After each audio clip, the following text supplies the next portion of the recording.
Now we want to turn back to Washington, where President Obama did speak today about the tragedy in his emotional press conference, talking as commander-in-chief and as father of two young daughters. And here's ABC's chief White House correspondent Jake Tapper now.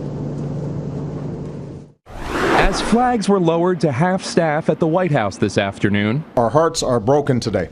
President Obama reacted not as a president, but as a parent. I know there's not a parent in America who doesn't feel the same overwhelming grief that I do. It was an emotional side of the president rarely seen in public. He repeatedly wiped away tears and paused to compose himself.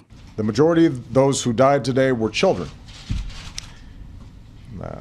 Beautiful little kids between the ages of 5 and 10 years old.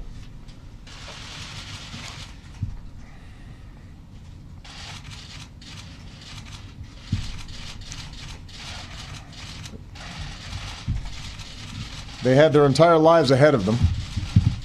Birthdays, graduations, weddings, kids of their own. It was almost 2 years ago that President Obama was called to be consoler-in-chief after a different act of gun violence in Tucson, where Congresswoman Gabby Giffords was shot and 6 others were killed. We mourn with you for the fallen. We join you in your grief.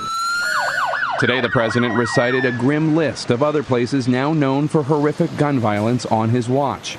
A shopping mall in Oregon, a Sikh temple in Wisconsin, a movie theater in Colorado. Today, the president suggested he might take some action. And we're going to have to come together and take meaningful action to prevent more tragedies like this, regardless of the politics. The only action we know for sure he would take was this one. This evening, Michelle and I will do what I know every parent in America will do, which is hug our children a little tighter, and we'll tell them that we love them, and we'll remind each other how deeply we love one another.